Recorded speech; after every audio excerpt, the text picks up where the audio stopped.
Clark, creator and writer of the comedy series High Hopes.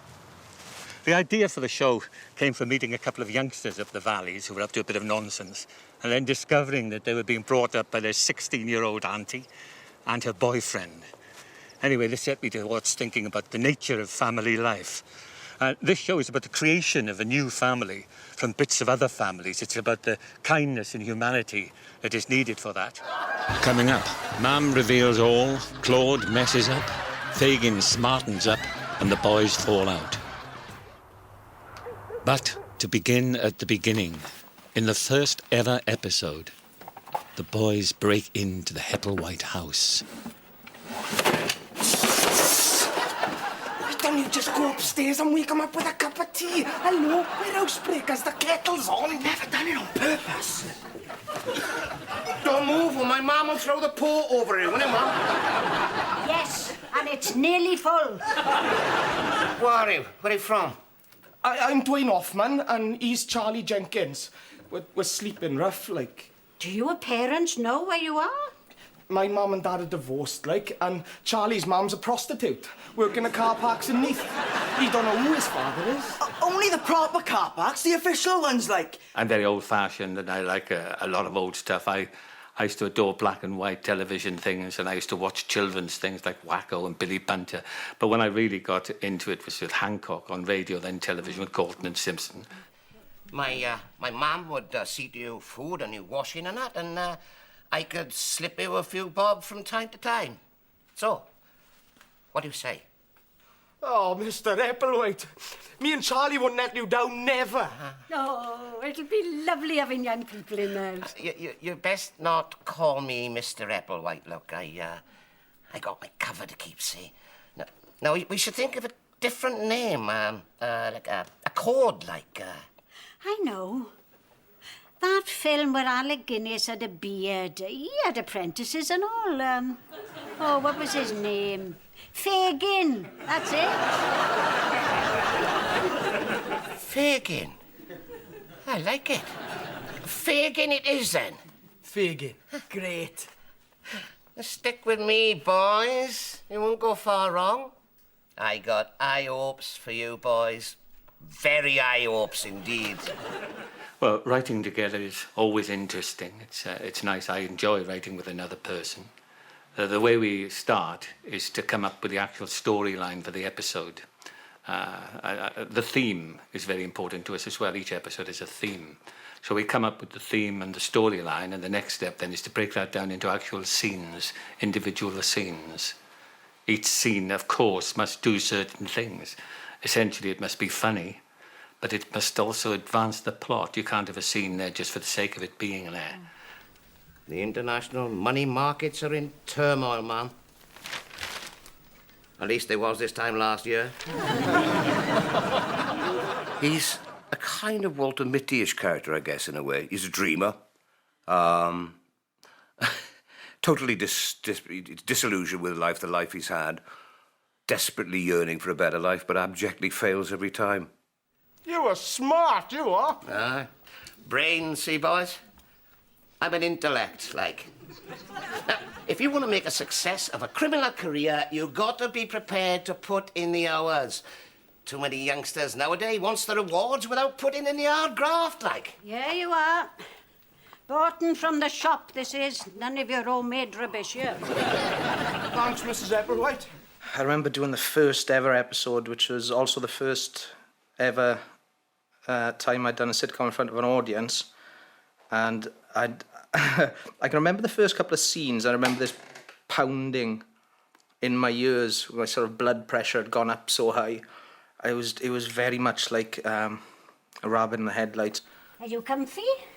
Lovely, Mrs. Epplewhite. Blow up mattresses there. Aye. There's another 48 of them in the attic. I blew them up myself. It nearly killed me. Anyway, you have a nice sleep. And if there's anything you want in the night, well, you know your way around. Good night, boys. Night. No star. Night, Duff. Night, Charles. Until the arrival of the boys, he was profoundly lonely, but their presence and support has opened up new possibilities. They're beams of light in his darkness. So bang on the head can do funny things. He's coming. Hey, now say nothing is best, right? He may have been cured of his agoraphobia forever. I'd like to think he could, in a way, because there's a big world out there for him, you know, a big world of adventure and discovery. Poor sod doesn't know much about at all. Well, I think the heartache is the fact that he hasn't got a life. You know, he's totally at home. But she also loves him to pieces. I'll be so proud to show off my beautiful son in public again after all these years. Right, let's hit the town, cats.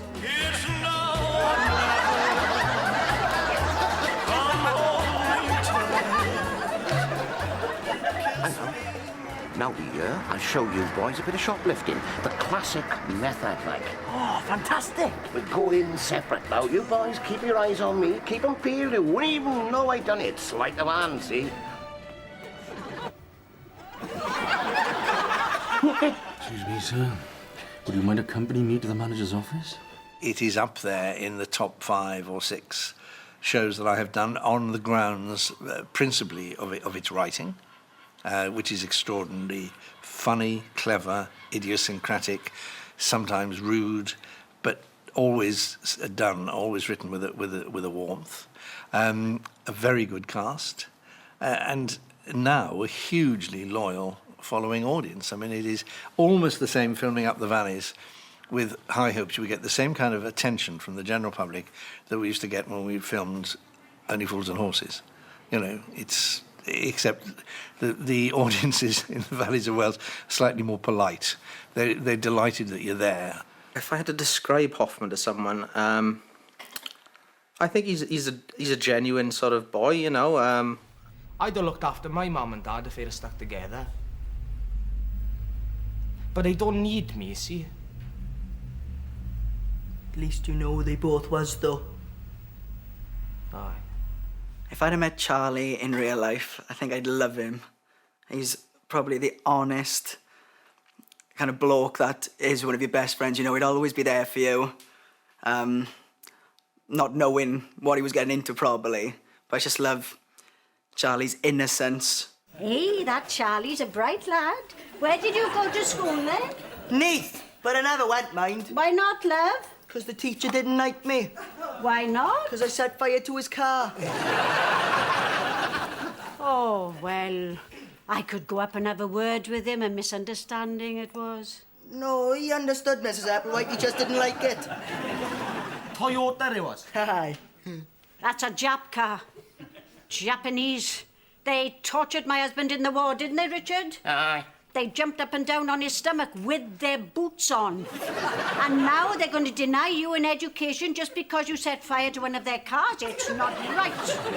Mam, who is not in the first flush of youth, often talks about her career as an erotic dancer, about the places she played and about her not infrequent sexual liaisons without inhibition. I was in showbiz myself for a while, you know, when I was younger. You never told me that, Mum. Was he famous, Mrs. Applewhite? Oh, yes, I was a stripper. A what? My mum was a stripper for a bit too, but she reckoned it was too demeaning. So she became a prostitute instead. Where was you a stripper, Mum? Oh, pubs, working men's clubs and that, you know. How far did you go? All over the South Wales area. No, I mean, how far did you go? Oh, the lot right down to my G-spot. G-string, Mum. I had to give it up in the end, though, because dancing barefoot on beer-soaked bars gave me athlete's foot. What did Dad say? To try antifungal. The more I've played her, the more I've enjoyed her. I must be honest. I love her now. You know, I really do. I love her to bits. And the number of people who say they just love what she gets up to. The men think she's hilarious, you know. I cannot hardly wait to hold you in my arms again and kiss your beautiful lips. Endless love, your own and Irene. Kiss, kiss, kiss. Oh, there's romantic. And Irene? Who the bloody hell's an Irene? Richard, Oh, ma'am, what's this? well, you found out now. Found out what? Who's an Irene? Sit down, son. I don't want to sit down. It was 1953, coronation year. Your poor dad was in hospital. He'd been there a long time. And somehow I found happiness in the arms of another. Another what, ma'am? Another man, son. Oh? Yes, the Japs jumped up and down on your dad's stomach, and Nyrin Snoddy jumped up and down on mine. No! Not the Nyrin Snoddy, the famous cat burglar. Yes, and Nyrin the cat, they used to call him. He was a legend in Port Talbot, he was. Still is.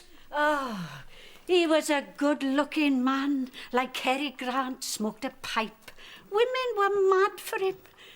They used to leave their windows open and sit waiting on their balconies in the spring night air, wearing only diaphanous silk negligees and their diamonds and pearls, in the hope that he would enter in search of their valuables and take advantage of them. Oh, Port Talbot have changed a lot since then, ma'am. I'm back. The bomb scare in the pictures. It was those Methodists again. They don't like snuff movies themselves, so they try to spoil everybody else's fun. Oh, and Irene. Elsie. Oh, hell. First episode was always very difficult, in fact. And this to come as the second one, it was possibly my favourite ever one. And I particularly loved the scene where Mam is upstairs with Snoddy and Fagin is downstairs really fretting about it and the boys tease him. Hey, maybe they're at it, but... No, not at their age, man. It's not possible. Aye, it is. I seen a programme on Discovery Channel. Sex Over 70 it was called. They do it after they have a bath. Mam and Irene haven't had a bath. Usually, like. But sometimes they use, like, a little pump. A little pump? What, for the bath water, is it? No, for the blokes, Winky! They'd pump it up and smile at each other. Oh, my God, my neck have gone hard. I was getting very irate the fact my mother was upstairs with this man. I can't take it. And I said, to think of that, my lovely... Mum, my little old cuddly white-haired mum upstairs banging away like a shithouse door.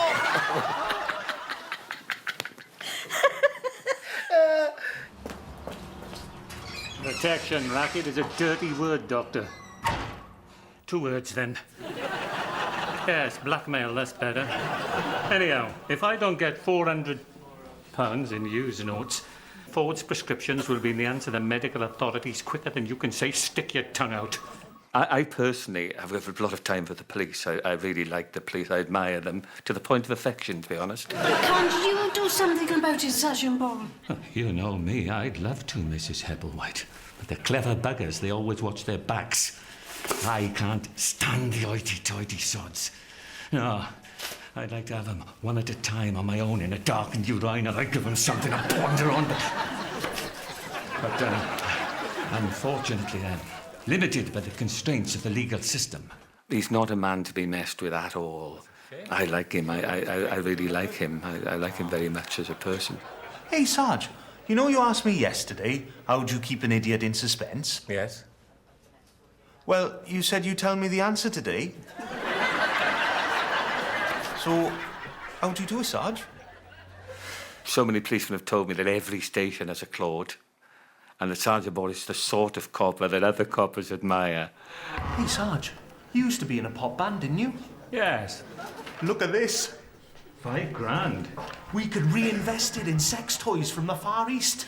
We could buy 100 rubber women with that, complete with kissable lips and an instruction manual. And then we could sell some of them on. There's a lucrative market for them amongst divorced middle-aged men and farmers. We clean up. We could form a duo, Sarge. Good thinking, Claude.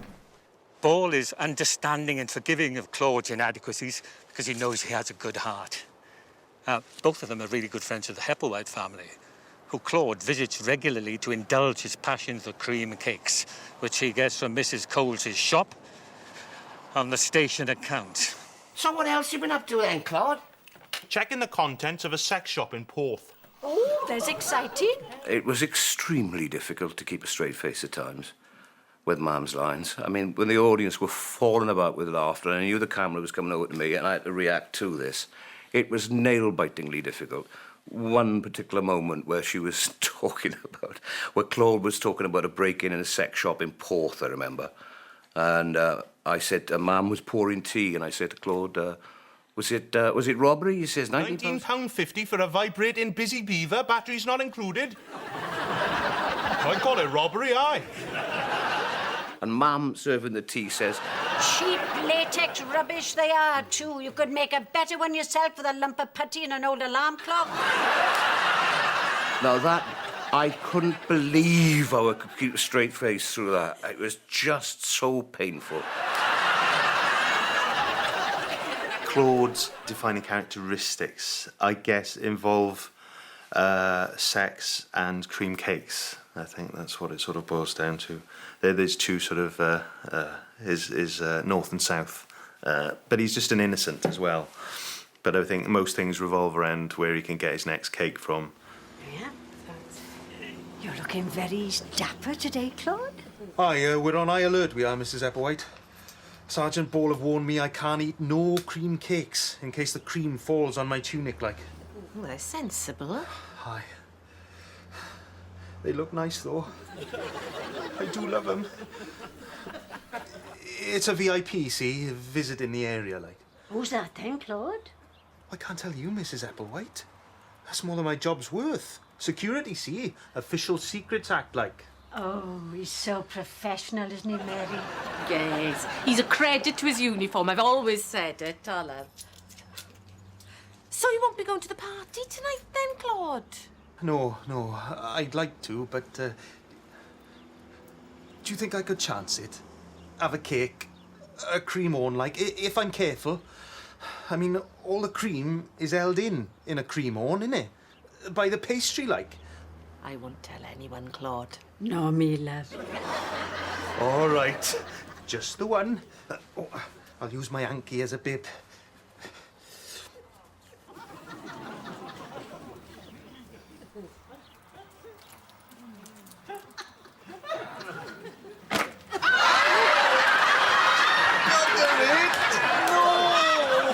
He doesn't deal with real people very well. Real women. I think he's fine with blokes, because, you know, he knows where he stands. But, no, women, he's hopeless. So, tell me what you look for first in a woman. The bit where you do attach the pump. You are a pervert, aren't you? I don't know. I bet you get up to all sorts of things. Oh, aye. You and Sergeant Ball. Oh, aye. No, Sergeant Ball, he's a married man. He fathered a child. We don't do that. I'm not talking sex. I'm talking about bending the rules a bit. Maybe more than a bit. You're an exciting guy. I can see that. Aye. Well, we do move in dangerous circles, like, you know, big-time criminals and that. We do often go to nightclubs, and we force petty criminals to pay us money or we'll arrest them. But Sergeant Paul does the actual forcing, like, but I'd keep watch. Fascinating. Ooh. What's this, then? That's my torch. So it is. What I found difficult about Hoffman, because I'm a man naturally of such vast intellect, dumbing down. Very, very hard. Very hard. That's what I found. Charlie came very easily to me, I'm not sure why. This This insect video isn't pornographic, Charles. We're wasting no time copying these. No one's going to find them pornographic. They might. Do you find insects sexy, Hen? I never thought about it. Well, think now, Hen. Yeah. Yes. Aye, some insects. Them ones who eat each other while they're having it off. Praying mantises was on Discovery. The woman who bite the bloke's head off when he's on the job and he carries on going without an egg, like. Yeah, that's believable. Aye, he's got another brain in his arse. But needless to say, like, but it's not erotic, is it? It is the praying mantises. But praying mantises don't buy videos, do they? I have a particular liking for Hoffman. And the reason I like his character so much is because there is an inference within his character that he might have a very successful future. There is something in him, there is a spark which suggests good things may happen in his life. And that's true. A lot of people from the valleys in that day have quite difficult childhoods and go on to great things. You know, I mean, there are a lot of talented and intelligent people. And Hoffman is probably the most intelligent person in the series. I'd say when it all boils down, they're probably more intelligent than Sergeant Ball even, although Sergeant Ball has a great practicality that Hoffman doesn't have. Over the series, I've quite enjoyed watching Hoffman making more decisions. There's a couple of instances in the later series where the whole sort of family unit is stumped about a problem, and Hoffman all of a sudden comes up with a way out. And I remember talking to Boyd, and Boyd said that was a conscious thing. You know, that Hoffman's intelligence in comparison to the other characters sort of came to fruition through the series. That was nice to see, and nice to act as well. The truth is, you learn more from failure than success in this business. It's repeated failure that's got me where I am today. Oh, I'm very fond of him, yeah. I'm very fond of him and his quirks and his general attitude and his failure. I think people like a failure, as long as they're funny. Ask him. He might know where Snoddy is. Nah, it's complicated though, boss. He don't like me. Why not? I murdered his best friend, Dixie. I got a theory. It was a total accident, but he was so pleased to think that people could think that he was a murderer that he just put his hands up and said, yes, I did it. You know, I done time. Well, it was for the big one. Murder. Murder? Only second degree, like. There's a bloke called Dixie. We was having this disagreement about a second-hand telly, and he chased me up onto this roof. Pulling Richard's hair, he was. All right, ma'am. Anyway, he went over the edge and fell onto a spike in the garden. I remember looking down at him, staring up at me with a spike sticking out of his chest. What was his last words, Bud? The vertical hole won't stop going round unless you stick your finger in the aerial socket. Oh, you boys don't want to fall out over a tart, man? It's no good, Claude. Hoffman is a parasite. I thought he was from Blackwood. He always wants what I've got. No, I don't. Yes, you do. Keep me greasy hands off my girl, or... Oh, what? Or I'll give you a pasting. I don't think he's a vastly dishonest person. I think being dealt the hand he's been dealt, he knows how to grab an opportunity and make the best of a bad situation. I mean, for two boys that have pretty much grown up on the streets, you know, they could have turned out a lot worse.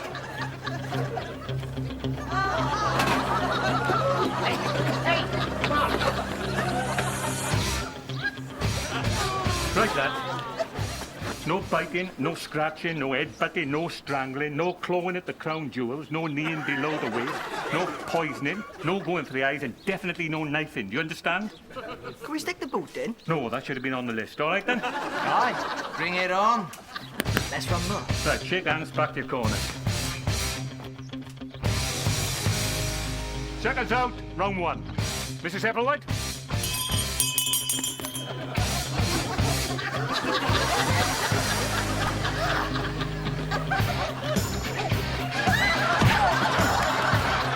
I wasn't looking. He hit me when I wasn't looking. That's not fair, surely. Not looking is a big mistake in the boxing ring, Mrs. Applewhite. I'll kill him!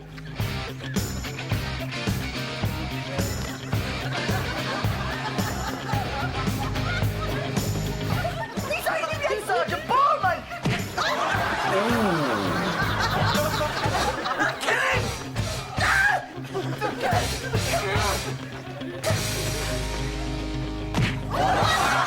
Fighting is never the answer.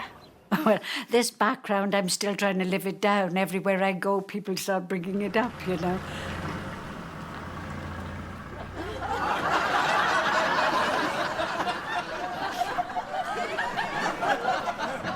You working, love? No, I'm a widow. Widow? Sounds good. What do you do? Polish ornaments, hoovering, cooking. Sounds great. How much? Well, all of it, except when we have takeaways. I'll give you 30 quid to polish my ornaments. 30 quid? Well, I would, only I can't now, because I'm keeping watch. Pity. You don't know of another old lady who'll polish them for me. Try outside the bingo when they're coming out. Oh, good idea.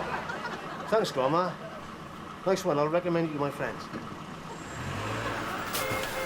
Where are you going, Mum? Out, son. What are you taking the ironing board with you for? Well, I might need to do a little bit of ironing when I'm out. You never know. In real life, I am not an entertainer. There's my mum. Go on, Mum.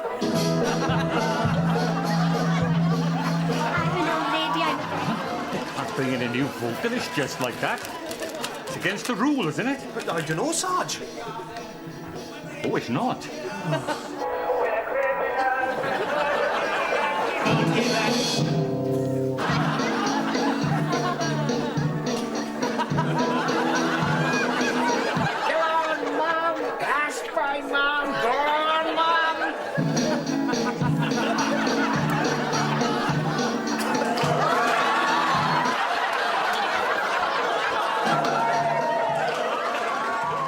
When I did the strip and the rap, what I loved about that costume was the number of underlayers that she had on for this so-called strip. There were about 4,000 straps, like a vest and about that wide strap and a bra and well, you name it. I had about 6 straps that I had to get off one by one. I'm an old lady. I'm a very old lady. I'm a sweet old lady and my hair is white. I'm an old lady with a surgical stock and I'm reeling and a rocking and I'm 5'3". The one you were slinging your colostomy background in. No, it was Steve Meo's wonderful line after that. I bet there wasn't a rush for seats in the front row at that. Actually, the opening title sequence contains scenes from about 5 different places on the grounds that I thought it would be sensible to protect the innocent, or the guilty, whichever way you wish to look at it. You should have kept your knickers on them. I didn't want to disappoint my public, son. Well, thank God he wasn't in widescreen. You must be the oldest stripper in Wales, Mrs. Epplewhite. No, there's a 92-year-old woman who appears regular every Sunday lunchtime at the Ponticama Social Club, so Mrs. Coles tells me. She finishes her act by disconnecting a colostomy bag and swinging it round her leg. I bet there's no big rush to sit in the front few rows,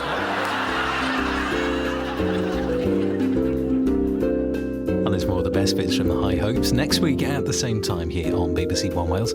Next tonight, a premiere with Sigourney Weaver facing every parent's nightmare.